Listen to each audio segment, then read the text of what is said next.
Hello friends, it's me, and today, Five Nights at Freddy's Movie 2. Let's check out Film Theory. The FNAF 2 movie will be nothing like the game. From the film theorists. Together, let's go. Let's start.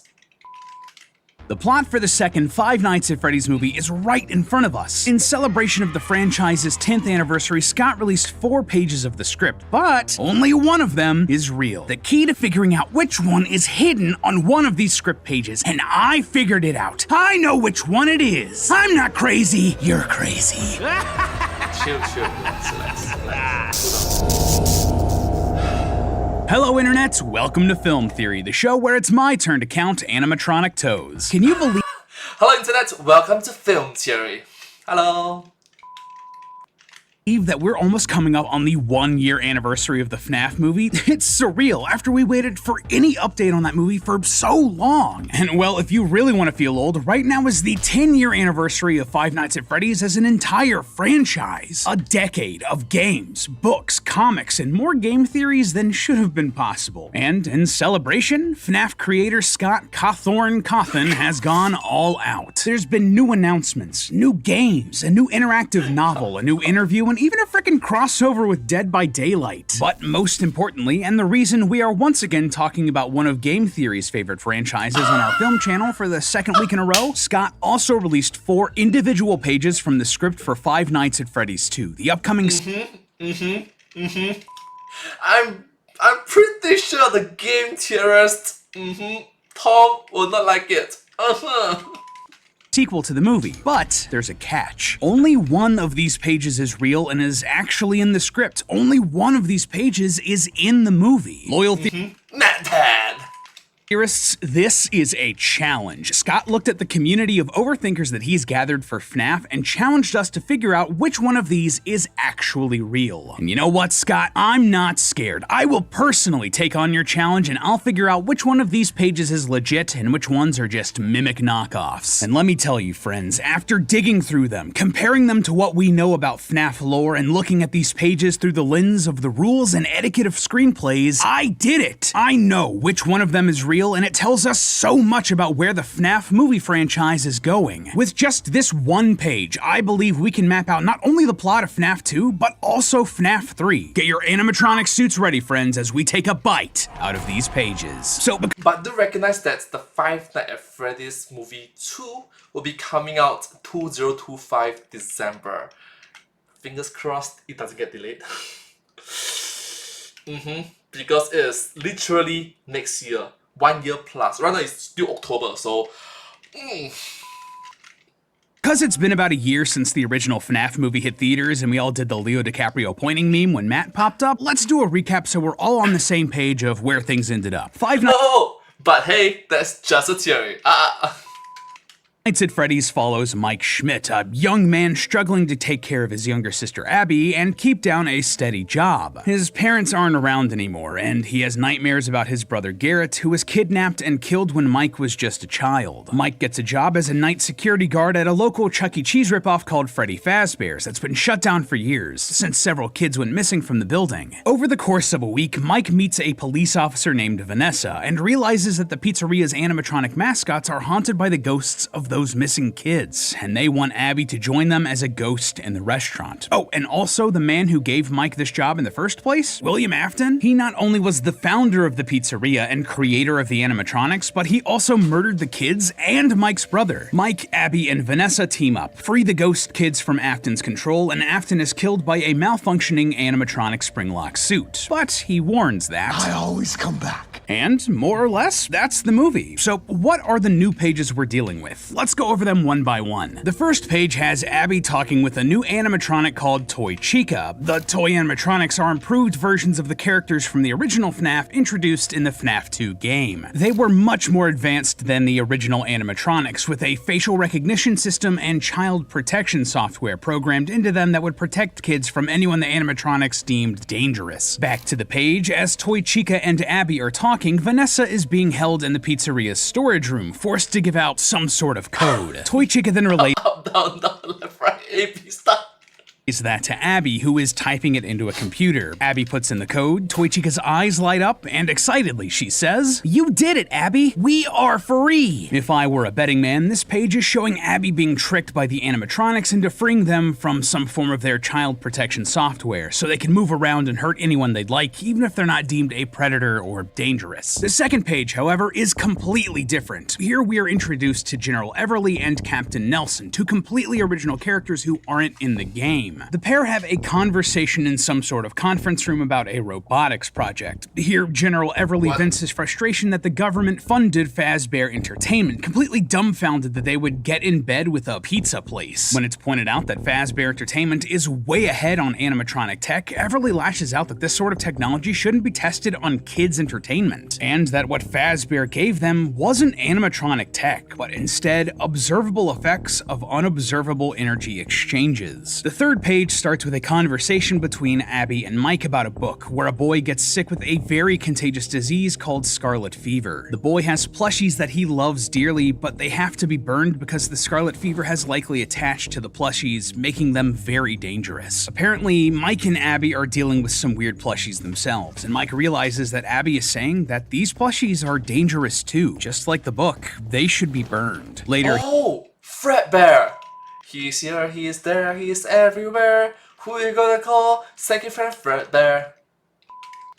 he calls up Vanessa and tells her to suit up in dark clothing because they have a job to do. Finally, the fourth page sees an unnamed man with two kids, Darren and Gemma, as they enter an abandoned Freddy's Pizzeria. Here, the man turns on a carousel and leads the kids to the center of the carousel, where there's a hidden staircase descending into the darkness below. The three of them then descend into it, their fates unknown. So, which one is real? Well, all of them have interesting ideas and bits that hint at them being real, but some are less realistic than others.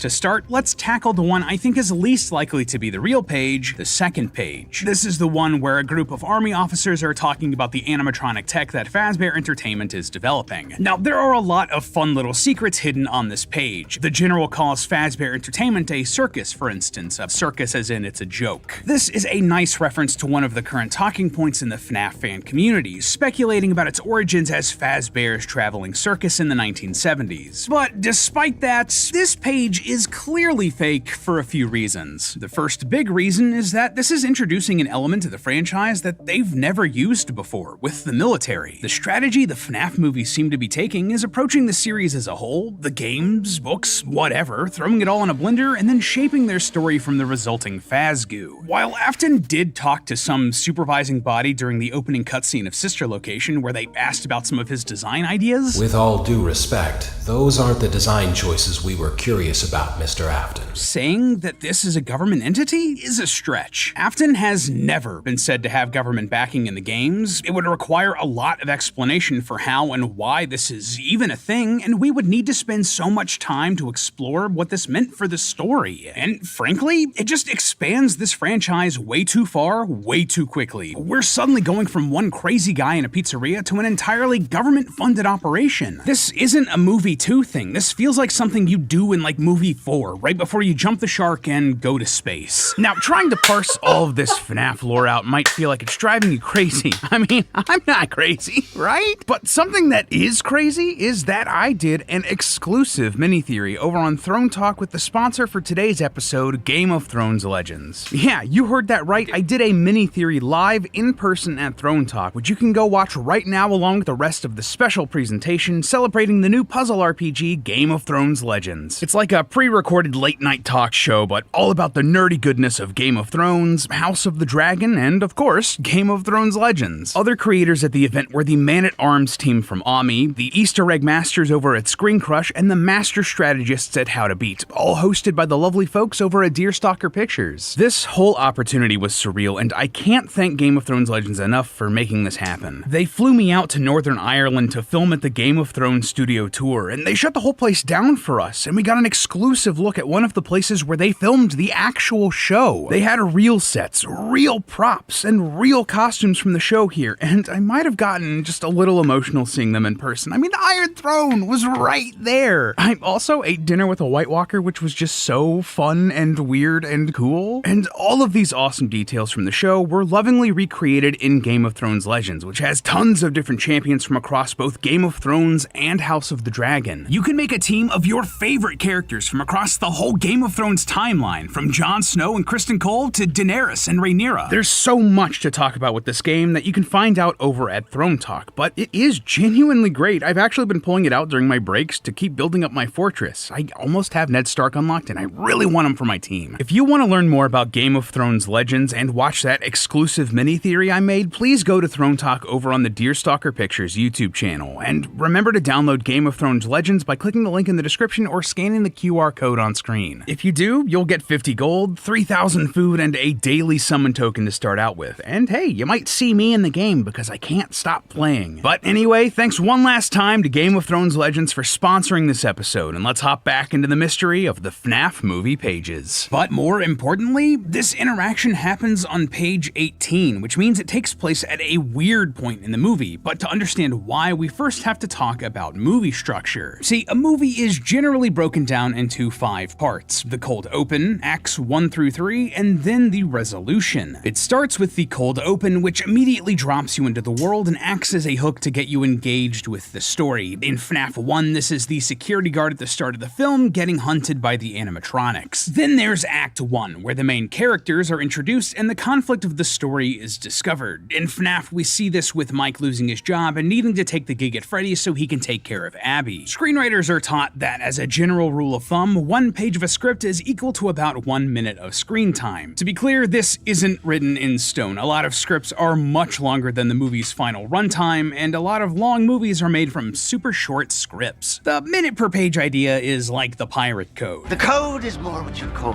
guidelines than actual rules. It mostly Okay, applies. cool. Thank you. I guess a good guideline. Thank you. Is enough that we can use it here. So, following this rule, at page 18, that means that this scene with the military would be happening somewhere like 15 or 20 minutes into the movie, making it a scene smack dab in the middle of Act 1. That makes no sense, considering everything else that Act 1 of this movie needs to do. It needs to tell us what Mike, Abby, and Vanessa have been up to, show us their new dynamic, introduce us to the new conflict. It has a lot of heavy lifting it needs to do, so cutting away to the military drama here makes zero narrative sense, so we can safely eliminate this page. The act structure also lets us eliminate another page, the first one, where Vanessa is being forced to give Toy Chica a code and Abby is typing that code into a computer. Now, the concept of this scene, Vanessa being tortured to give up valuable information and Abby being tricked into using it to free the toy animatronics, that could absolutely be in a movie like this. It's in character and the conflict makes sense. However, the placement of the scene makes no sense. This page is labeled as page 25, meaning that it would be roughly 23 to 28 minutes into the movie. That would place it either at the middle or end of Act 1. But that's way Or maybe Act 2? Maybe?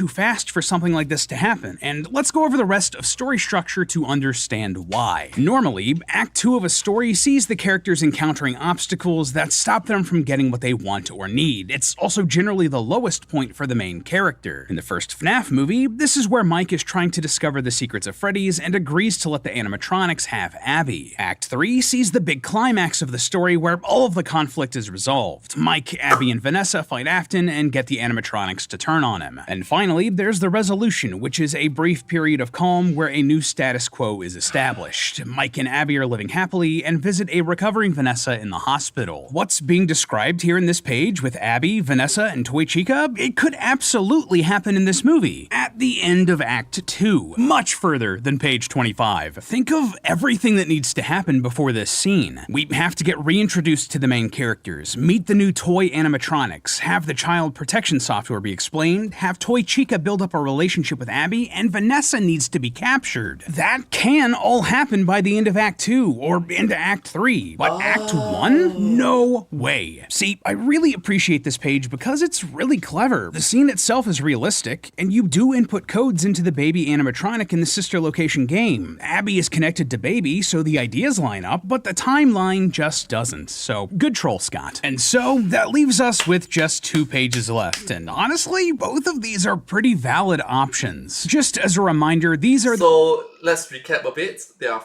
4 scripts and 2 of them are out. 2 more to go. Let's start.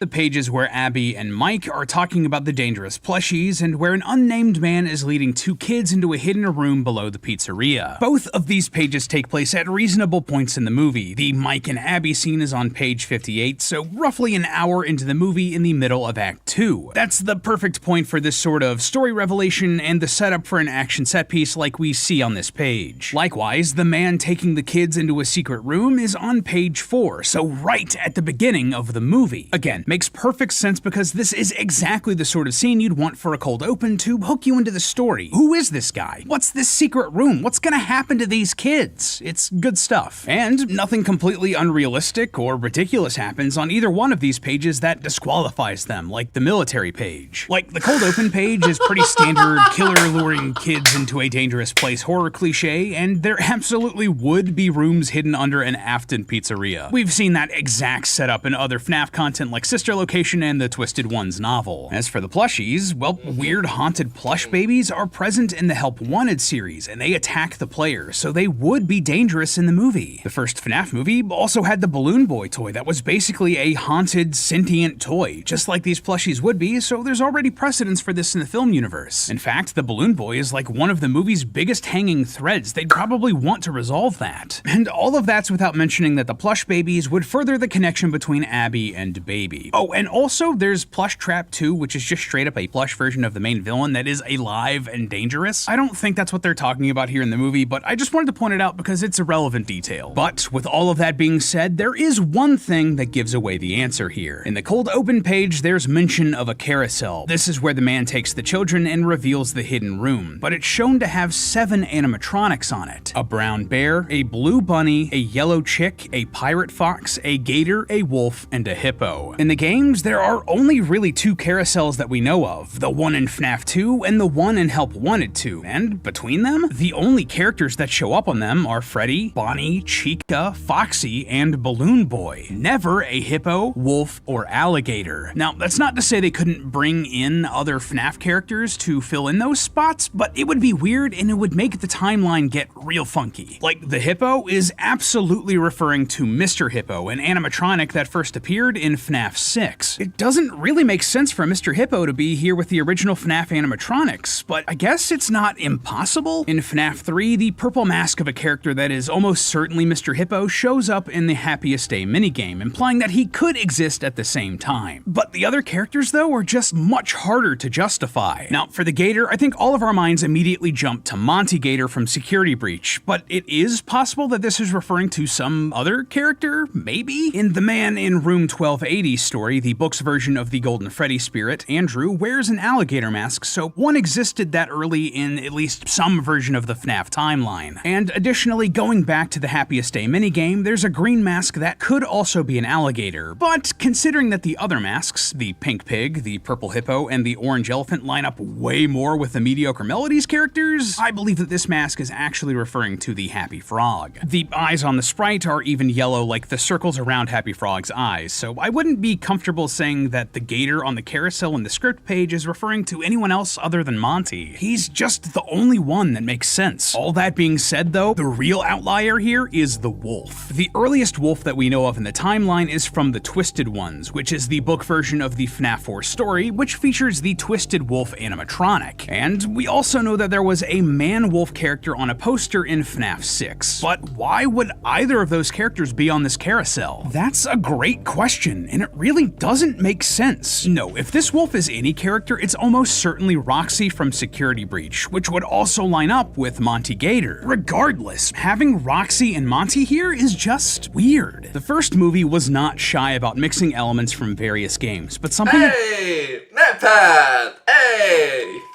Kept very consistent was its animatronics. It didn't overcomplicate them or introduce too many. Its cast was pretty consistent with the one from the games. So why on earth would they bring in Mr. Hippo from FNAF 6 and 2 characters from Security Breach with the original FNAF animatronics? Especially given just how much attention Scott pays to the tiniest details in his work. It just doesn't make any sense, and why I think that this page is a fake. Oh, and also one of the kids on this page literally says the words, "This is a fake," so another subtle tip off there. Very cheeky, Scott. Nice hint. So there you have it. That leaves us with page 3 as the one I believe is the real page from the FNAF 2 movie. But we're not done. Now that we've concluded that this one is real, what does that tell us about the movie itself? Well, the main thing that stuck out to me about this page, beyond the fact that we're apparently getting haunted plushies or something like that, was the book that Mike and Abby were talking about. In case you need a reminder, on this page, Abby is talking about a book where a little boy has plushies that he loves, but after he gets sick with scarlet fever, he can't keep them. The disease is just so contagious that it might attach to the plushies and spread that way, so the plushies have to be burned. She then goes on to liken the book to the dangerous plushies that the gang is currently facing. Well, if the plushies from that book were so applicable to the current situation in this FNAF story, is there anything else from the book that would also apply? Well, after some research, I was able to figure out that the book that they're talking about here is a classic known as The Velveteen Rabbit, written by Marjorie Williams. This story is told from the point of view of a plush rabbit toy given to a small boy as a Christmas present. The rabbit desperately wants to become real and is told that it's possible when a child loves you for a long time, not just to play with, but really loves you, then you become real. Over the years, though the boy gets other toys and presents that are more modern, he grows to love the rabbit plush and regards it as his favorite toy, treating it like it was a real rabbit. However, sadly, the boy is diagnosed with scarlet fever, a highly contagious disease. The boy takes the rabbit as he recovers, but when the boy is taken away to see other doctors, all of his possessions must be burned so that the scarlet fever has no chance to spread on his belongings. The night before the rabbit is to be burned, he reflects on the happy life he had with the boy and manages to shed a real tear. This summons a fairy that turns the rabbit into a real one for everyone to see, not just the boy, because the boy truly loved him. The next spring, the rabbit visits the boy, who is happy to see that the rabbit is real, alive, and living his best life out in the wild. I mean, But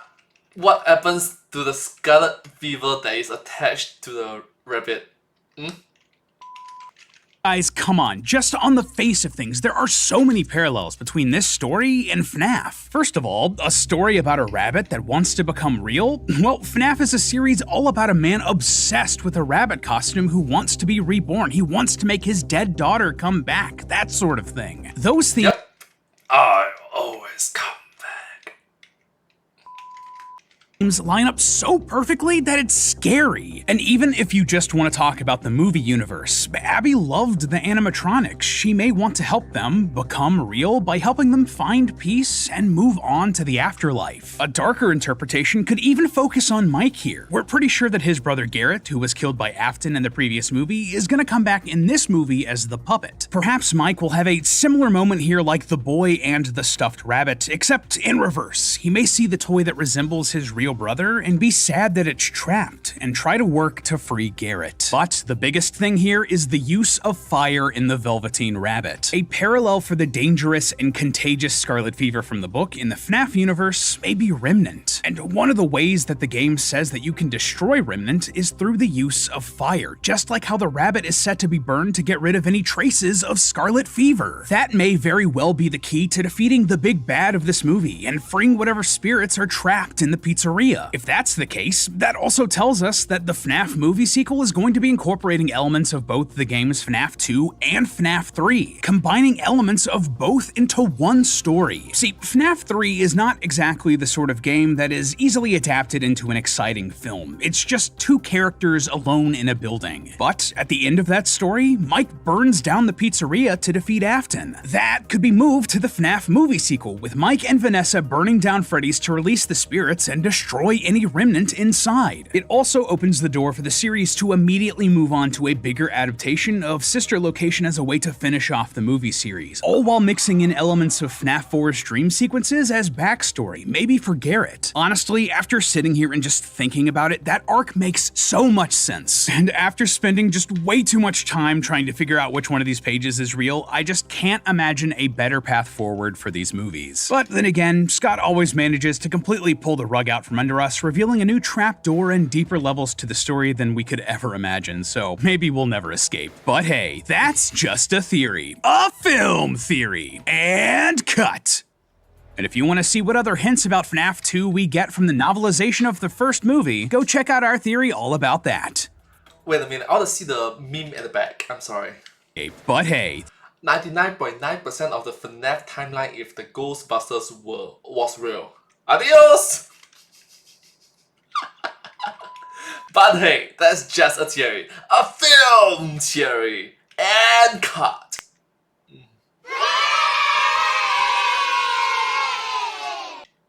And I hope to see you all in my next video. Thank you so much. Subscribe. Thank you. Truly, I appreciate you. Thank you so much for subscribing and supporting my channel. Thank you. Subscribe.